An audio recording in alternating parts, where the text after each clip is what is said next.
Hélène, je vous remercie.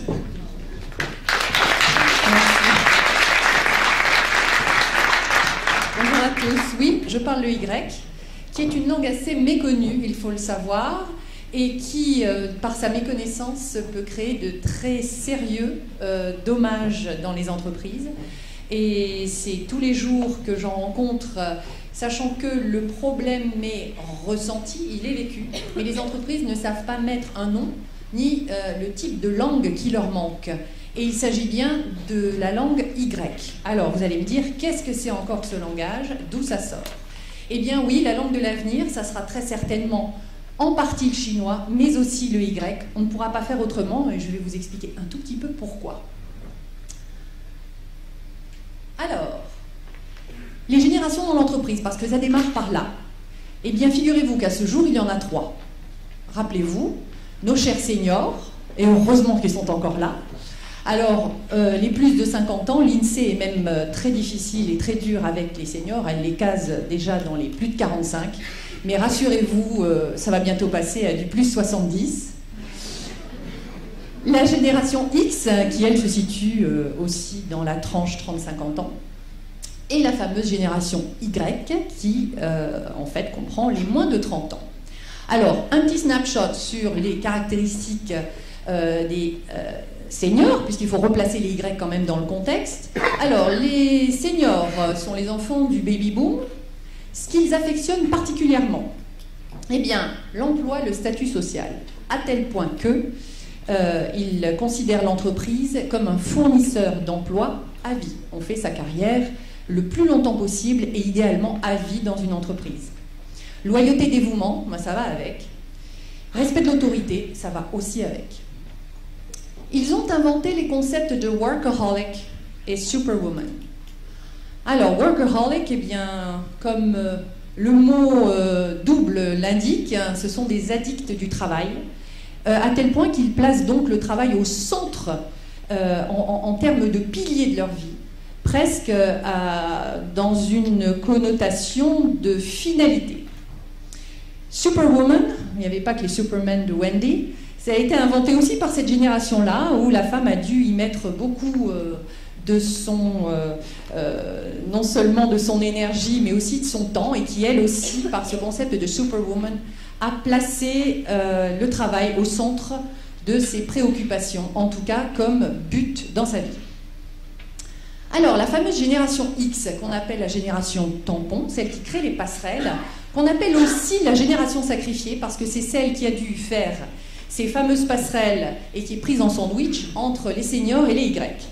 Alors, c'est une génération qui a créé la passerelle entre les téléphones à cadran, les tourne-disques et autres magnétophones, et aussi la haute technologie, donc très flexible, très adaptable. Elle vit des moments intenses, si ce n'est un petit peu ardus, en faisant la passerelle entre les seniors et les Y. Et ce qu'elle aime particulièrement, le travail humanisé. Et oui, elle a envie de remettre un petit peu d'humain au centre. Les organigrammes un peu plus plats que ce qu'affectionnent les seniors, et on le verra tout à l'heure un peu plus en détail, et le travail d'équipe. Passons maintenant à la fameuse génération Y. Alors Y en anglais, je suis sûre que vous le savez, se dit Why. Alors le jeu de mots n'est pas innocent, parce que le Why, qui veut dire pourquoi, correspond au questionnement permanent, à la remise en question permanente par cette génération Y de toutes les contraintes qui lui sont imposées, qu'on tente de leur imposer parce que c'est très difficile d'y arriver, vous le verrez tout à l'heure. Alors, ils sont nés dans un autre monde. Ici, on n'est pas en jugement, c'est ce que je voudrais vous faire passer comme message aujourd'hui. Nous sommes vraiment sur un constat de 3 générations qui doivent cohabiter. Et cette fameuse génération Y s'est construite sur un autre mode, dans un autre monde, que celui dans lequel se sont construits les seniors et les X. Donc il s'agit d'une construction mentale différente.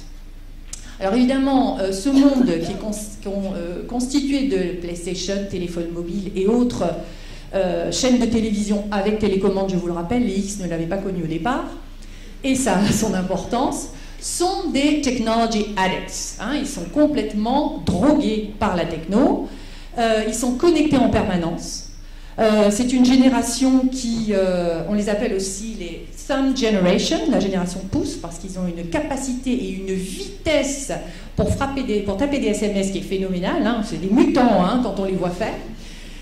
Donc voilà quelques éléments sur la fameuse génération Y. On va continuer avec leur planète d'origine, parce que c'est bien de cela qu'il s'agit. Encore une fois, ils se sont construits sur une autre planète, mais ils font partie de la nôtre. Hyperconsommation. Ils ne connaissent pas le mot réparer. Ils n'ont même pas vu que ça pouvait exister.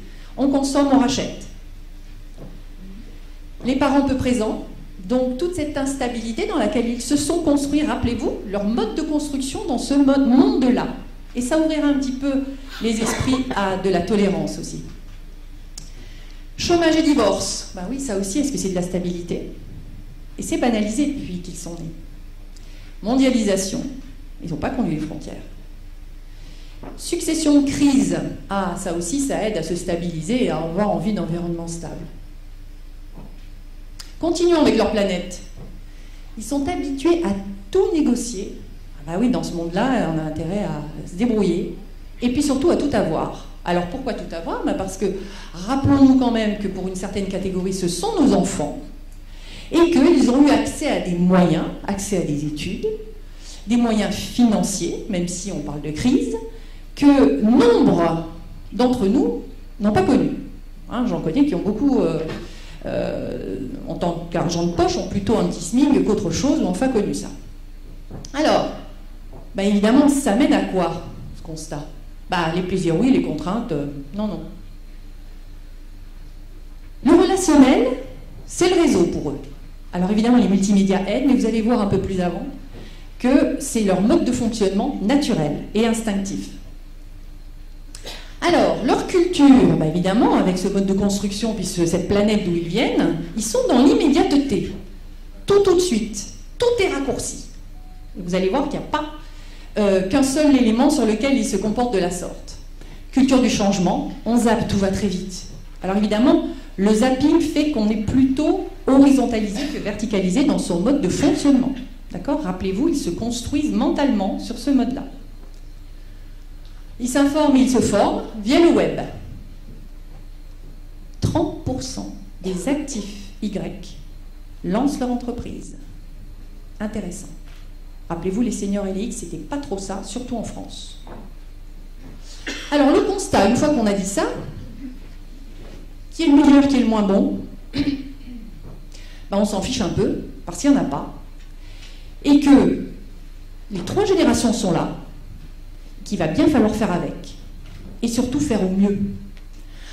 Alors le constat, aujourd'hui, dans les entreprises, qui ne savent pas mettre un mot sur cette langue qui leur manque, c'est la désynchronisation. Ce que vous avez entendu depuis ce matin est un fil conducteur, c'est que l'on a besoin de se synchroniser pour bien fonctionner ensemble. Alors, quand on regarde un petit peu le mode de communication des générations, les seniors ont 3 modes qui sont assez simplifiés. Alors on va regarder ce de gauche à droite par ordre d'importance de la communication qui est à faire passer. Vous voyez que les X y ajoutent, avant de passer au face-à-face, 3 étapes supplémentaires. Les Y y ajoutent encore des étapes supplémentaires, mais surtout mettre au centre de l'importance des médias de communication, les réseaux sociaux, les emails, tout ce qui est multimédia, les SMS, énormément de SMS, et MSN, Skype, etc., que les autres n'utilisent pas. Alors le constat est intéressant parce que là aussi on est dans leur mode de fonctionnement naturel et instinctif, à garder présent à l'esprit en permanence. Regardez un petit peu ce que ça représente au niveau de leur conception du management. Ben, les seniors, ils sont dans des concepts de management assez pyramidaux, avec une tête et plusieurs niveaux de management. On est dans du multi-niveau, avec évidemment un concept derrière ça d'autorité, de hiérarchie et de respect du statut. Les X fonctionnent à peu près de la même façon, sauf qu'ils aiment à réduire les organigrammes et les rendre un peu plus plats. Par contre, les Y, c'est vraiment les mutants, là. Ici, on est sur un fonctionnement en réseau. Et exit toute conception d'une autorité qui régit la totalité de la pyramide. Donc vous voyez un petit peu d'où viennent les désynchronisations au sein de l'entreprise. Regardons un petit peu ce que ça représente, le projet pour un Y. Alors la bonne nouvelle, c'est que le Y adore le mode projet. Pourquoi? Eh bien parce qu'on est dans un esprit collaboratif et qu'il va pouvoir mettre en exergue ses capacités de travail transversales. Il aime les responsabilités tournantes. Chacun prend sa place à son tour. On est loin du concept de hiérarchie, statut social et grade. Eh bien, les voilà, pas de hiérarchie, surtout pas pour eux, ça ne fonctionne pas.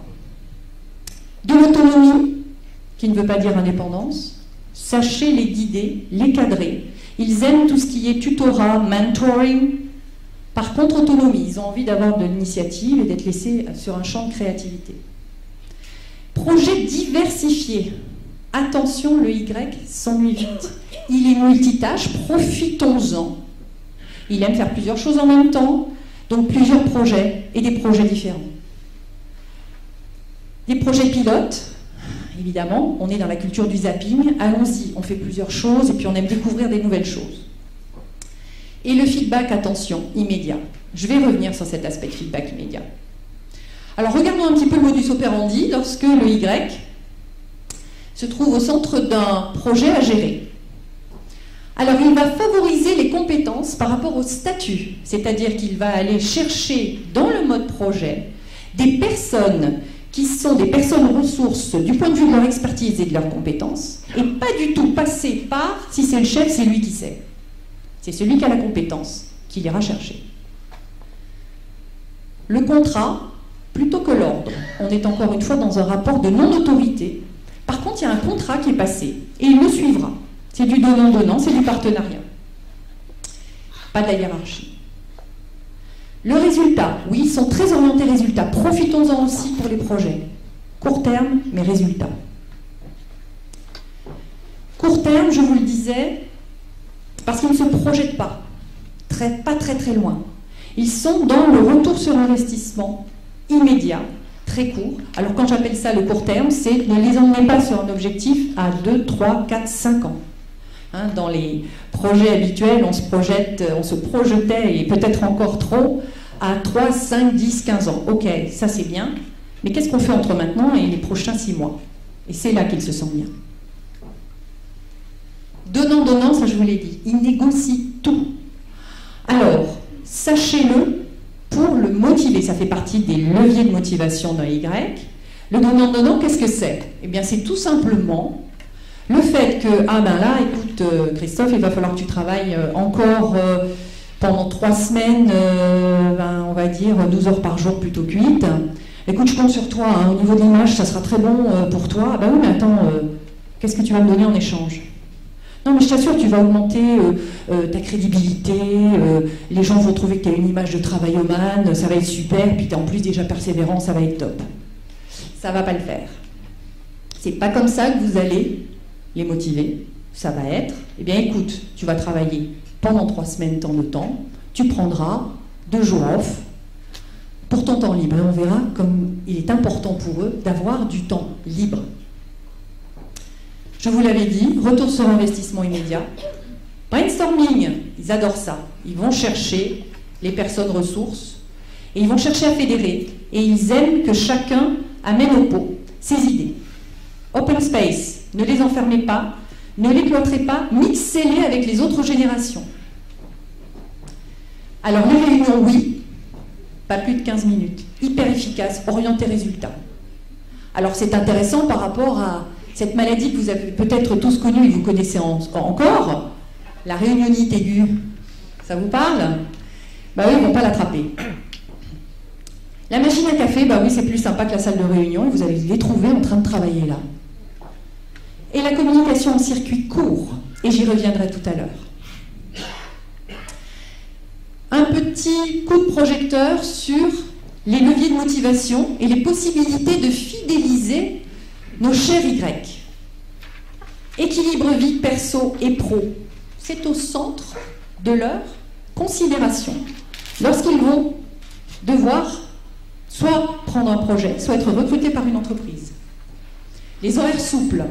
Et oui, terminer les heures de présence pour faire bien au bureau, si ce n'est pas efficace, et ils peuvent travailler de chez eux ou d'ailleurs. Ils sont orientés résultats, rappelons-nous cet élément très positif. Pourquoi s'encombrer d'horaires et de règles? Le temps libre, j'en parlais. Oui, il leur faut du temps libre. Le travail à distance, ça fait partie aussi de l'adaptabilité du travail. Le partage de la réussite, on est tous ensemble, on est partenaires et le patron ne doit pas s'approprier la réussite avant les autres. On la partage, on mentionne le collaborateur qui a aidé à la réussite. L'environnement de travail est capital. Un Y va décider d'une entreprise par rapport à une autre, par rapport aux avantages, hormis la vie professionnelle, que cette entreprise apporte. Ça va être du multimédia. Qu'est-ce que vous me fournissez comme équipement? Ça va être une salle de sport à proximité avec des avantages pour y accéder. Ça va être une conciergerie dans l'entreprise. Tous les services qui leur facilitent la vie et qui vont faire que, eh bien, je vais plutôt prendre cette entreprise que l'autre. Alors, je vous parlais de court terme et de zapping. Il leur faut des perspectives d'évolution assez rapidement. Tous les 6-8 mois, ils vont venir vous titiller. Ah bah alors, je fais quoi, moi, là? J'ai envie d'aller au-dessus, aller ailleurs. Alors, on n'est pas toujours en mesure de les upgrader et de les faire évoluer en vertical. Donnez-leur d'autres projets, des challenges, ils aiment ça. Mais soyez conscients que ça doit arriver tous les 6 à 8 mois. Et la formation. Ils aiment apprendre, profitez-en aussi. Alors, un petit aparté sur la fidélisation des Y. Sachez juste une chose, on ne fidélise pas un Y, on le retient temporairement. Alors, pour vous rassurer, quelques défis dans l'entreprise par rapport à cette fameuse langue Y. Désolé, c'est à plusieurs niveaux. L'attraction, le recrutement, on ne les attire pas, on ne les recrute pas de la même façon. Vous en avez vu une petite partie. On ne les intègre pas non plus de la même façon. Il va falloir communiquer avec eux différemment, les manager différemment, fixer des objectifs aussi différemment avec les seniors et les X. La délégation ne sera pas non plus la même. Il va falloir piloter le changement différemment, évaluer, motiver et, rappelez-vous, retenir temporairement de la meilleure façon possible. Alors, une fois qu'on a dit ça, il y a du travail. Il y a du travail, et une fois que vous aurez très bien travaillé, que vous aurez formé vos managers à savoir se synchroniser avec cette génération, que vous aurez mis en place les bons chefs d'orchestre pour faire que cette symphonie soit la plus harmonieuse possible et que la synchronisation existe entre les 3 générations, je serai très contente pour vous. Malheureusement, mais heureusement, il y aura déjà une autre langue à apprendre. Ça sera le Z. Alors le Z, c'est un condensé, accéléré, densifié de la langue Y, mais comme on dit, on ne peut pas apprendre 2 langues en même temps de façon parfaite. On va rester donc sur la langue Y, si vous le voulez bien aujourd'hui, mais pensez qu'il faudra bientôt parler Z. Je vous remercie.